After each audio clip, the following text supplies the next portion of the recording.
So welcome to another lecture. तो आज हम एनसीईआरटी की रीडिंग लगाने वाले हैं 6.5 transcription molecular base of inheritance का यूनिट है। ये क्लास 12th का है। तो कल हमने पढ़ा था मशीनरी एंड द एंजाइम्स, तो आज हम पढ़ने वाले हैं ट्रांसक्रिप्शन। एनसीईआरटी की रीडिंग लगाने वाले हैं और एनसीईआरटी की every line is a golden line, every line is a question. तो इसीलिए हम पहले अच्छे से इस बड़े मुश्किल से यूनिट को, जो सब बच्चों को लगता है कि बड़ा मुश्किल सा यूनिट है, समझ नहीं आता है, तो पहले एनसीईआरटी को अच्छे से गोलेंगे। हाँ, इसको गोल के थोड़ा सा इसको सुलझाएंगे इस यूनिट को। उसके बाद जितनी भी एक्स्ट्रा इन्फॉर्मेशन हमें ज़रूरत है जिस पर क्वेश्चंस बन सकते हैं, तो वो भी हम लाएंगे। उस पर भी मैं क्या करूँगा, आपके लेक्चर्स लाऊंगा, और वो लाइव लेक्चर्स या तो बोर्ड डेमोन्स्ट्रेशन लेक्चर्स होंगे।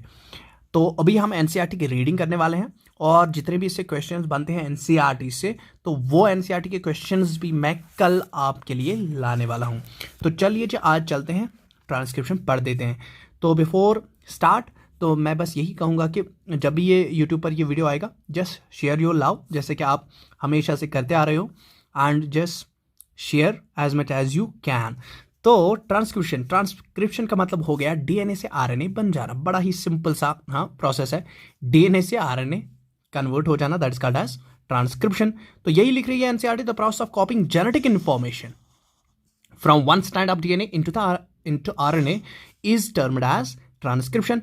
कहता है एनसीईआरटी, क्या कह रही है, कहती है कि जो जेनेटिक इन्फॉर्मेशन, जो हमें सारी इन्फॉर्मेशन किस में होती है, सारी इन्फॉर्मेशन डीएनए में होती है, तो वो जेनेटिक इन्फॉर्मेशन को कहां से, डीएनए से आरएनए में पहुंचाना, तो उस प्रोसेस को हम ट्रांसक्रिप्शन कहते हैं। That process is known as transcription.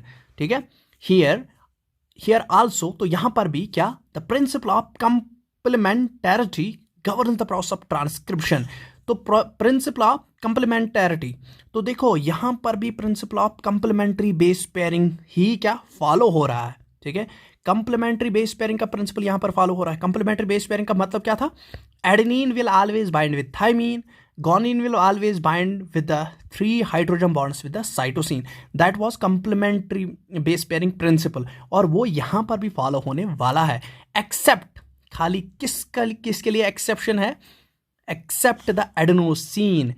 ठीक है, किसके लिए एक्सेप्शन है, except the adenosine now forms base pair with the uracil. तो इतनी बात हमें यहां पता होनी चाहिए कि यहां पर एडेनिन थाइमीन के साथ बेस पेयर नहीं करने वाला है, because thymine is replaced by uracil. तो adenine will always base pair with the 2 double hydrogen bonds with the uracil. ठीक है, और इस पर कभी क्वेश्चन आ जाता है, एक सीक्वेंस दी जाती है एमआरएनए की या डीएनए की, एक सीक्वेंस दी जाती है और कहा जाता है कि इसकी एमआरएनए या कोडान्स इसके बना दो, या एमआरएनए सीक्वेंस इसकी बना दो। तो वहां पर हमेशा याद रहना चाहिए कि एडेनिन यूरासिल से कन्वर्ट होता है। ठीक है, अगर यहां पर थाइमीन दिया है, थाइमीन अगर आरएनए में कन्वर्ट हो जाएगा, तो थाइमीन किस में कन्वर्ट हो जाएगा, थाइमीन एडेनिन में कन्वर्ट हो जाएगा। बट अगर डीएनए में क्या है, एडेनिन दिया है, तो adenine will convert into you. ठीक है, इसका कंप्लीमेंट्री क्या आ जाएगा, इसका कंप्लीमेंट्री यू आ जाएगा, यूरासिल।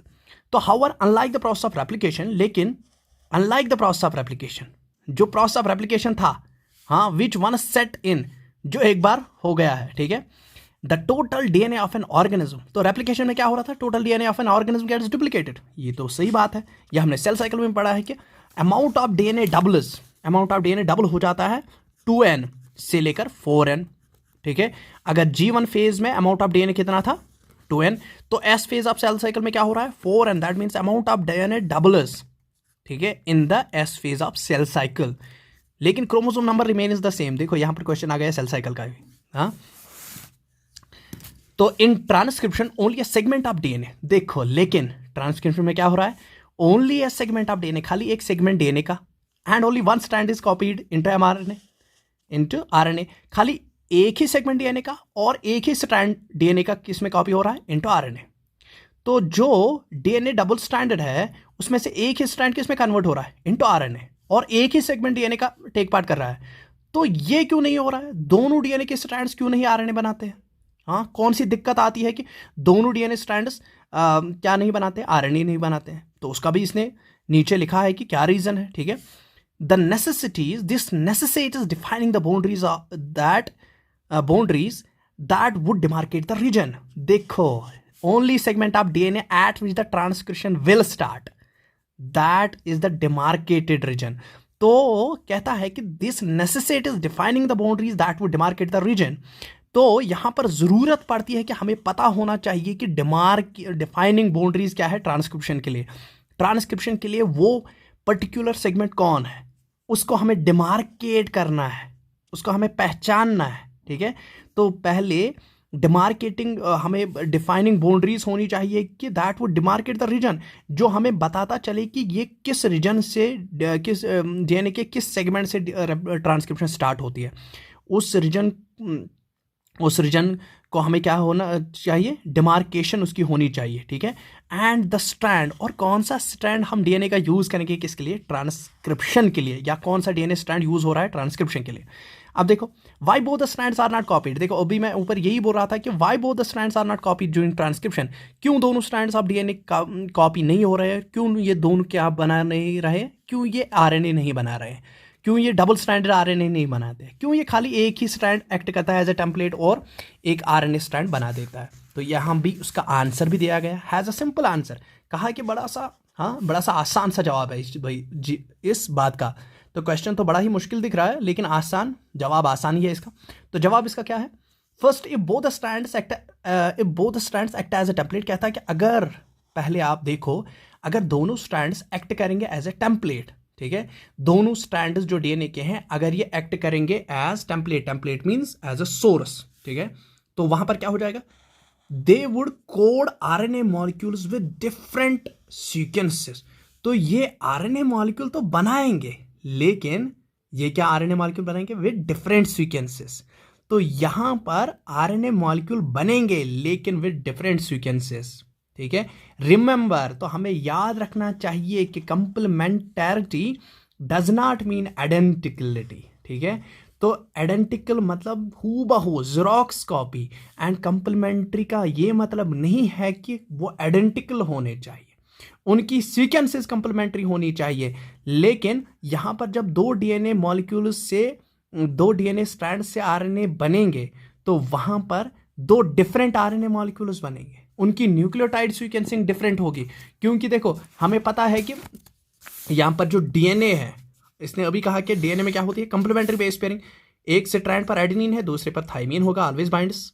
तो इस पर थाइमीन है इस पर एडेनिन होगा, इस पर गॉनिन है तो इस पर साइटोसिन होगा, इस पर साइटोसिन है तो इस पर गॉनिन होगा, इस पर एडेनिन है तो इस पर थाइमीन होगा, तो इस पर थाइमीन है या इस पर साइटोसिन है तो इस पर गॉनिन होगा. तो ये कंप्लीमेंट्री बेस पेयरिंग है. अगर दोनों स्ट्रैंड्स डीएनए के एक्ट करेंगे एज ए टेम्पलेट तो क्या हो जाएगा. अब देखो पहला स्ट्रैंड हम बनाएंगे, पहले स्ट्रैंड से हम क्या बनाएंगे आरएनए को.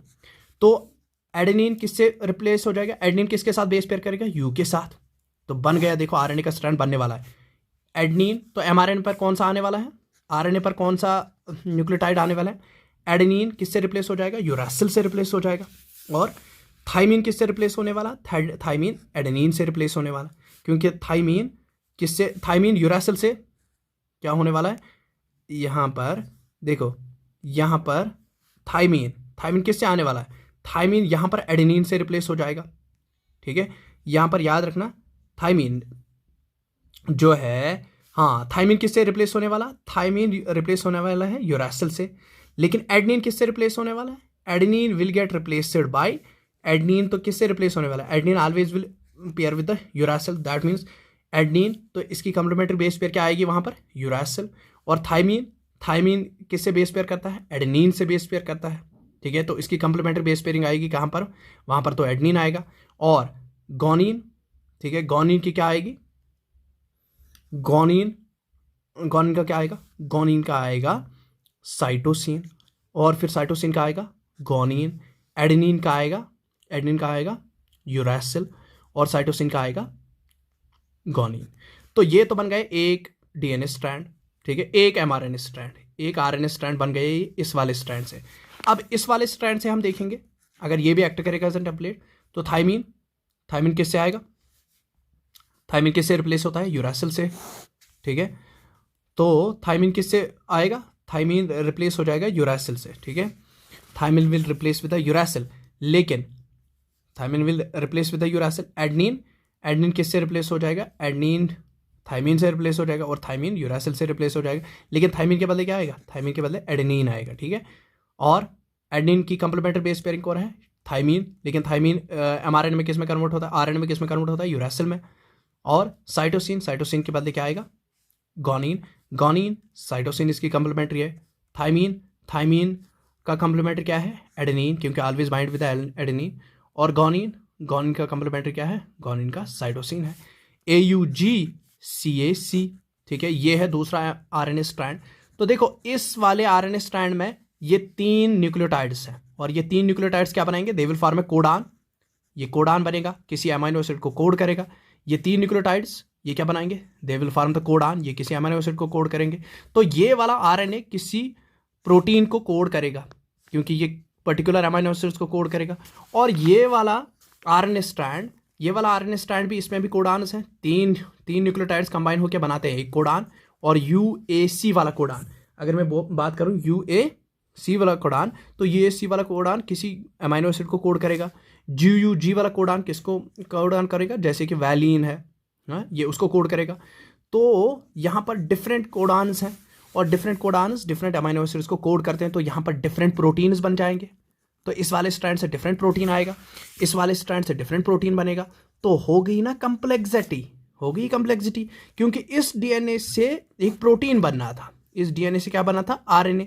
और RNA को क्या बनाना था? RNA को पर्टिकुलर प्रोटीन बनाना था। लेकिन RNA के दोनों स्ट्रैंड्स क्या हो गए? ये DNA के दोनों स्ट्रैंड्स एक्ट हो गए एज ए टेम्पलेट, और उन्होंने बना दिए 2 RNA मॉलिक्यूल्स, और दोनों RNA मॉलिक्यूल्स डिफरेंट प्रोटीन्स को सिंथेसाइज कर रहे हैं। तो यहाँ पर 2 डिफरेंट प्रोटीन्स बन रहे हैं।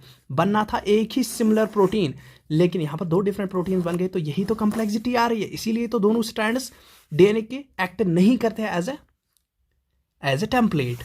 तो देखो जी, यहां पर क्या लिखा है? And in turn if they code for protein, देखो कह रहा है कि अब जो DNA स्ट्रैंड्स दोनों एक्ट करेंगे एज ए टेम्पलेट, तो वहां पर क्या बन जाएगा? वहां पर RNA मॉलिक्यूल्स बनेंगे विद डिफरेंट न्यूक्लियोटाइड सीक्वेंस, जो मैंने अभी आपको सिखाया कि डिफरेंट न्यूक्लियोटाइड सीक्वेंसेस आएंगी। The sequence of the amino acids in the protein would be different. तो सीक्वेंस जो प्रोटीन अमीनो एसिड्स की होगी in the protein, that mean जो कोडान्स होंगे वो डिफरेंट अमीनो एसिड्स को कोड करेंगे, और वो डिफरेंट बन जाएंगे, डिफरेंट प्रोटीन्स बन जाएंगे। Hence one segment of the DNA would be coding for 2 different proteins. इसीलिए तो एक सेगमेंट DNA का मतलब DNA का 2 स्ट्रैंड्स 2 डिफरेंट प्रोटीन्स को क्या करेंगे? कोड करेंगे। And this would complicate the genetic information. तो इससे क्या हो जाएगा? इससे कम्प्लिकेशन आ जाएगी। जो जेनेटिक इन्फॉर्मेशन थी, जेनेटिक इन्फॉर्मेशन ट्रांसफर करने में कम्प्लिकेशन आएगी, क्योंकि बनाना था एक प्रोटीन, तो वहां पर 2 प्रोटीन्स बन गए हैं और डिफरेंट प्रोटीन्स बन गए हैं। सेकेंड, द 2 RNA मॉलिक्यूल्स, जो 2 RNA मॉलिक्यूल्स क्या हो जाएंगे? इफ प्रोड्यूस्ड, अगर ये प्रोड्यूस हो गए साइमल्टेनियसली, ठीक है, would be complementary to each other. तो दूसरी बात हो गई। तो अगर दोनों स्ट्रैंड्स क्या हो गए? दोनों स्ट्रैंड्स DNA के एक्टिव हो जाएंगे एज ए टेम्पलेट, तो जो वहां से 2 RNA मॉलिक्यूल्स बन जाएंगे वो आपस में कंप्लीमेंट्री होंगे। वो क्या होंगे आपस में? वो आपस में कंप्लीमेंट्री होंगे, ठीक है। वो जब आपस में कंप्लीमेंट्री होंगे तो क्या हो जाएगा? देखो सिंपल सी बात है, कंप्लीमेंट्री हो गया कि नहीं। ये जो एक स्ट्रैंड बन गया था हमारे RNA का, और ये दूसरा U, अगर मैं इसको इसका मैं कंप्लीमेंट्री बनाऊं, U किसके साथ मिलेगा? एडेनिन के साथ, ठीक है। A किसके साथ? U के साथ। C किसके साथ? G के साथ। G किसके साथ? C के साथ। U किसके साथ? U मिलेगा A के साथ, और G किसके साथ? C के साथ। तो देखो AUGCAC, तो बन गए ना ये दोनों कंप्लीमेंट्री। ये वाला RNA स्ट्रैंड और ये RNA स्ट्रैंड दोनों कंप्लीमेंट्री बन गए। तो यहाँ पर डबल स्ट्रैंडेड RNA मॉलिक्यूल बन गया। तो जब डबल स्ट्रैंडेड RNA मॉलिक्यूल बनेगा तो ये क्या प्रोटीन बनाएगा? ये तो प्रोटीन बनाएगा ही नहीं। This will not form protein. तो no protein synthesis will occur. यहाँ पर तो प्रोटीन बनने वाला ही नहीं, तो सारी की सारी मेहनत पानी में, ठीक है। तो देखो यही पर हो रहा है। Second, the 2 RNA molecules if produced simultaneously would be complementary to each other। दोनों RNA molecules क्या होंगे? complementary to each other, would form a double stranded RNA। तो ये double stranded RNA बनाएंगे। this would prevent RNA from being translated। तो ये किसको prevent करेगा? ये RNA को प्रिवेंट करेगा from translating it to proteins, and the exercise of transcription would become a futile one। तो सारा पानी में ही हो जाएगा, ठीक है। ये प्रोसेस फ्यूटाइल हो जाएगी बिना किसी फायदे के, ठीक। तो दिस वाज ट्रांसक्रिप्शन। बड़ा ही मज़ेदार वाला यूनिट है, ये मज़ेदार वाला टॉपिक है, ठीक है। इसमें बड़ा ही लॉजिकल रहना पड़ता है। तो यहाँ तक जितनी भी आपने लाइन्स पढ़ी, आप इसको एक बार आप क्या सुन लेना टॉपिक को, उसके बाद इसको एनसीईआरटी से खुद भी पढ़ लेना आप, एंड यू विल फील कि नहीं हमें कुछ आया है।